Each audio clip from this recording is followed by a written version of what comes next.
notice dahil protection to sa dust. At the same time, kung titignan natin pag naglaro na siya, kapag wala ito, pinaka-stopper niya yan, oh.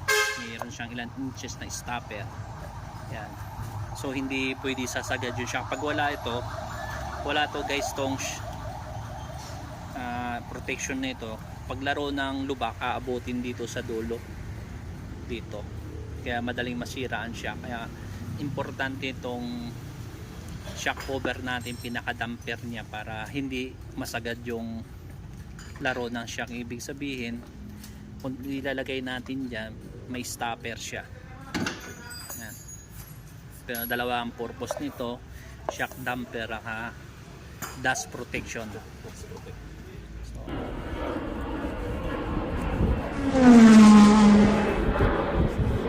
hello guys, shout out sa inyo. Update lang guys dito sa Starmatic. Yan yung mga ginagawa namin ngayon. Yan. Kakabit na natin yung mga ano ng Outlander. Kasi in-overhaul namin yung transmission nito. So kinakabit na natin. Ito yung mga tao natin na gumagawa ngayon. So far ito po yung Suzuki Celerio. Itong Suzuki guys, nagpalit po tayo ng shock. Yan, pinalitan natin ng shock ng Suzuki. Yan. So yan po yung Suzuki gumagawa natin.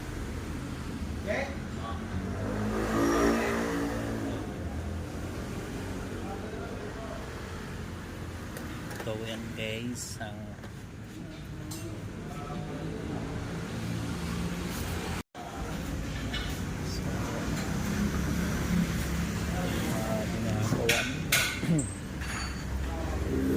update lang ito guys sa ginagawa natin ngayon. At ito yung mga technician natin.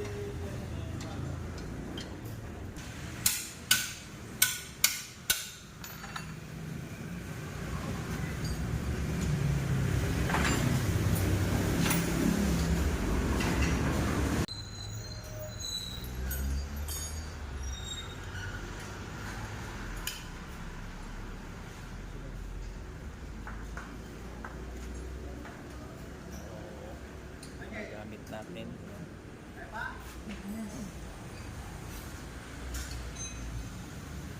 Yan ang may-ari. Talagang sobrang lambot na. Yan, iba na ang plague ng ano, ng shock niya.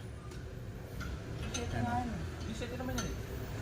Mahina na, kaya pag nagsumaan sa lubak, mahina na yung kanyang shock. Mac inversion. Ito, shock sa likod. Yan. Yan, mahina na rin. So malakas na yung kalampag ng sasakyan na ito, harap at likod, kaya nag-decide tayo palitan.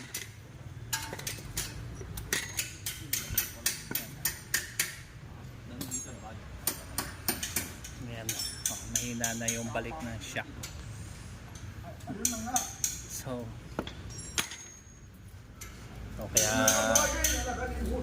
dito po yan guys na tinatanggal.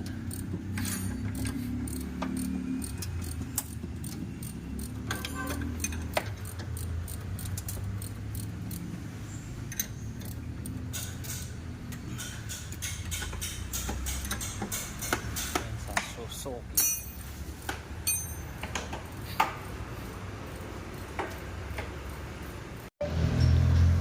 Pinalagay na natin guys yung pinaka ano niya, rubber boots. Ang kanina wala yan eh. Ito okay na siya.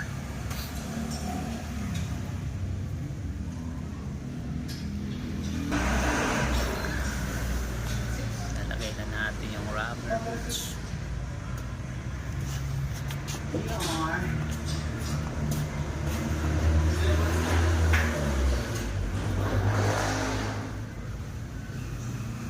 Lemot mo. Opo. Potay. Wala. Okay. Kaya mag